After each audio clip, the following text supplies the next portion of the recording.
నా కృపా నీకు చాలును, నా శక్తి నీకిచ్చదన్. నా కృపా నీకు చాలును, నా శక్తి నీకిచ్చదన్.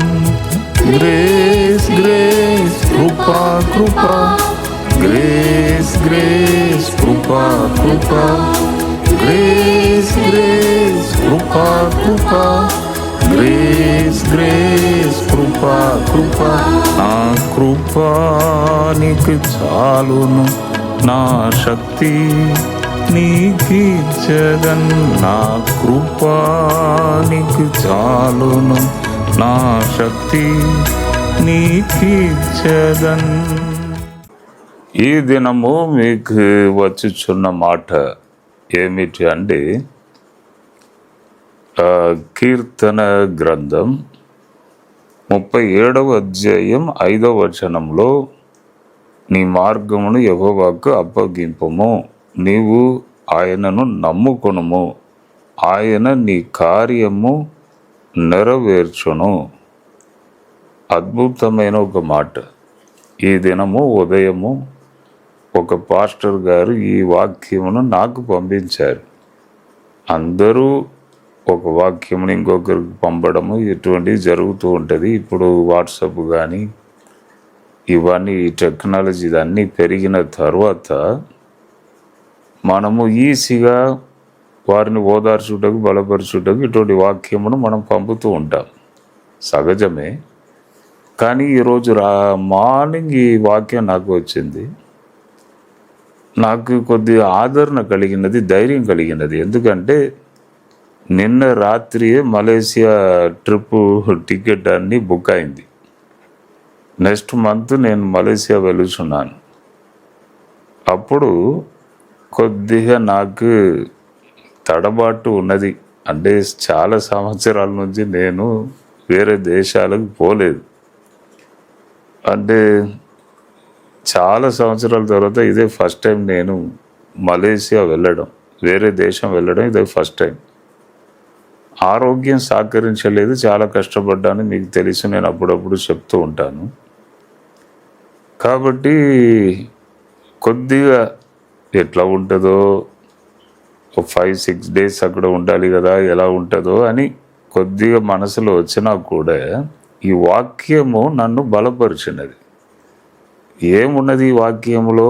అర్థము ఏమిటి అంటే, నీ మార్గమును యెహోవాకు అప్పగింపుము, దేవునికి ఇచ్చేసే నీ మార్గమును.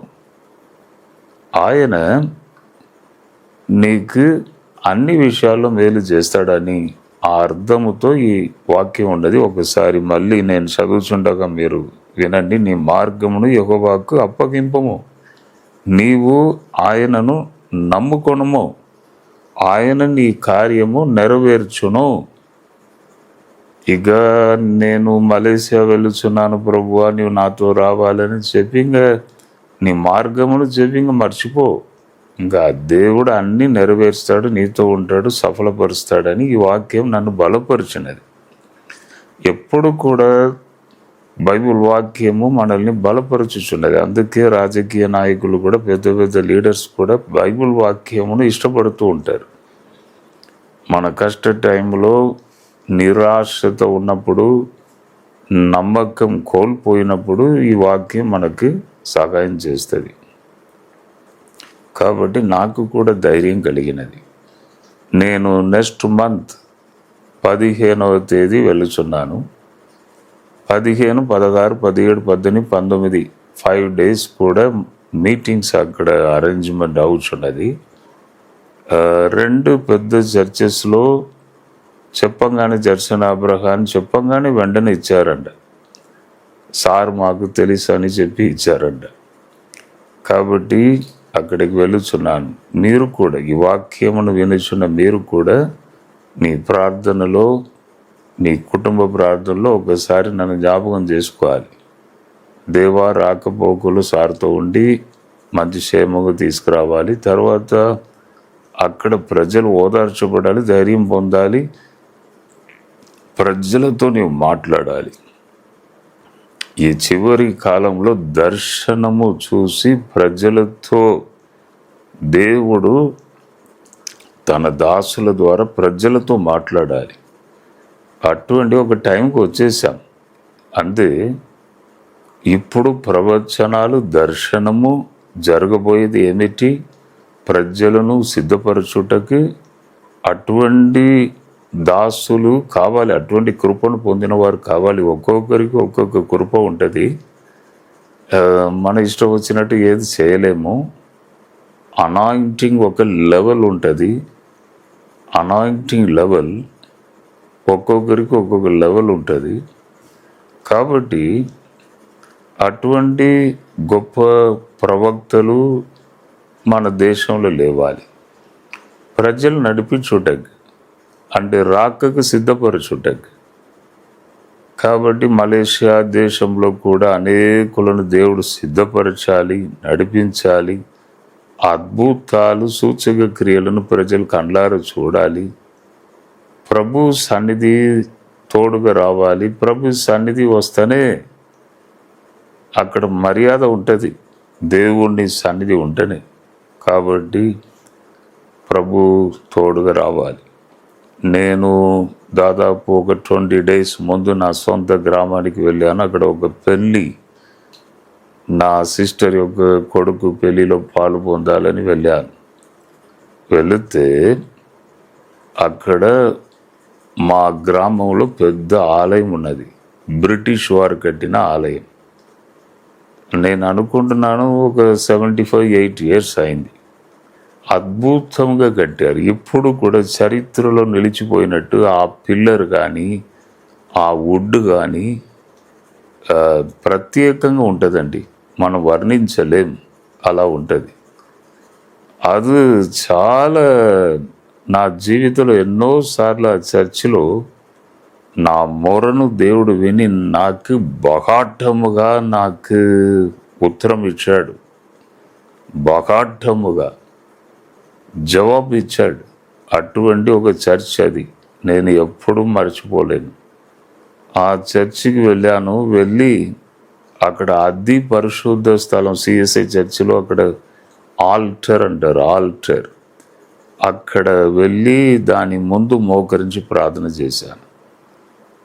కొన్ని విషయాలు దేవునికి చెప్పి ప్రార్థన చేశాను. ఎందుకంటే ఎన్నోసార్లు నా ప్రార్థనను దేవుడు విని నాకు జవాబు ఇచ్చాడు. కాబట్టి నేను ప్రార్థన చేశాను. దానిలో ఒక్కటి మీకు చెప్తున్నాను. ఏమిటి అంటే, ప్రభువా, నాతో మీరు రావాలి. మన ఇద్దరం వెళ్ళి వేరే దేశంలో కూడా గొప్ప గొప్ప కార్యాలు, అద్భుతాలు, సూచక్రియలు, ప్రజలు ఆశ్చర్యపడినట్లు గొప్ప కార్యాలు అక్కడ జరగాలి. నీవు నాతో రావాలని నేను అక్కడ ప్రార్థన చేయడం జరిగింది. అక్కడ ప్రార్థన చేసిన తర్వాత నాకు కొద్దిగా నెమ్మది కలిగినది. అబ్బా, ఇది సాధారణ స్థలం కాదు. ఎన్నోసార్లు నా ప్రార్థన ఆయన సన్నిధికి పోయి అక్కడ జవాబు వచ్చిన స్థలం. తప్పకుండా దేవుడు చేస్తాడని నేను అనుకున్నాను. సేమ్ అలాగే నెక్స్ట్ మంత్ మార్గం తెరవబడుచున్నది. కాబట్టి మీరు కూడా, ఈ వాక్యమును వినిచున్న మీరు కూడా ముందు ఏదైనా పెట్టుకున్నారో ఏమో, ఏదైనా జాబ్ విషయంలో బయటికి వెళ్ళి రావడం, లేకపోతే ఏ విషయమైనా ఆదాయ విషయంలో, వ్యవసాయ పనులు కానీ, ఏది కానీ మీ ముందు ఏ పని పెట్టుకున్నారు, మీ మార్గమును దేవునికి తెలుపండి, ఆయనను నమ్మండి. అప్పుడు మీ కార్యమును ఆయన సరి చేస్తాడు, ఫుల్ఫిల్ చేస్తాడని ఈ వాక్యములో మీరు నమ్మి ముందుకు వెళ్ళాలని మీ అందరికీ నేను కోరుచున్నాను.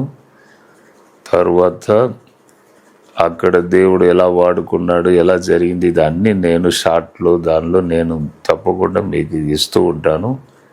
మలేషియా వెళ్ళినప్పటి నుంచి మళ్ళీ తిరిగి వచ్చే వరకు షార్ట్లో అప్పుడప్పుడు అక్కడ జరిగేదాన్ని వేస్తూ ఉంటాను. కాబట్టి ధైర్యం తెచ్చుకోండి. తర్వాత ఇప్పుడు June 21 నా బర్త్డే. 63 ముగించబడి 64లో ఎంటర్ అవుతున్నాను. కాబట్టి నన్ను ప్రేమించుచున్న వారు చాలామంది ఉన్నారు స్టేట్లో, ప్రపంచంలో కూడా. అందరికీ నేను నా సంతోషమైన మాట మీకు నేను తెలియజేస్తున్నాను. ఇంతకాలం 63 ముగించబడుచున్నది. అద్భుతంగా దేవుడు ఇంతకాలం కష్టమో నష్టమో తోడుగా ఉండి నడిపించాడు. ఇక నూతన సంవత్సరంలోనికి వెళ్ళబోచున్నాను. నన్ను ప్రేమించుచున్న ఫ్యామిలీస్, నన్ను ప్రేమించుచున్న బిడ్డలందరూ నా కొరకు ఆ దినము ప్రార్థన చేయండి. మేము లైవ్ కూడా ఇస్తాము. కేక్ కట్ చేసి అక్కడ ఫంక్షన్ ఆ లైవ్ ఇస్తాము, చూడండి. మీ అందరినీ కూడా ఆ ఫంక్షన్కి నేను ఆహ్వానిస్తున్నాను. మీకు రావాలని ఉంటే తప్పకుండా రండి.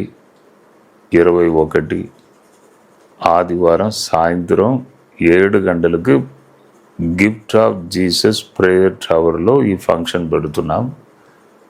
కాబట్టి ప్రేమతో రావాలని ఎవరికి ఆశ ఉన్నదో తప్పకుండా వచ్చేసేయండి. ప్రభు మిమ్మల్ని దీవించునుగాక. ప్రభువా, ఈ వాక్యం ద్వారా మేము అనేక విషయాలను నేర్చుకున్నాం. ఒకసారి ప్రజలను ముట్టండి తండ్రి.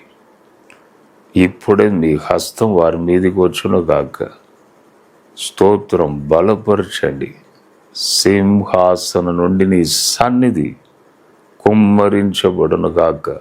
నరములలో ఎముకలలో శక్తి పారునుగాక. బలపరచండి, ధైర్యపరచండి. అడ్డు ఆటంకములన్నిటినీ తొలగించండి. ప్రభువా, నీ మహిమతో నింపండి తండ్రి.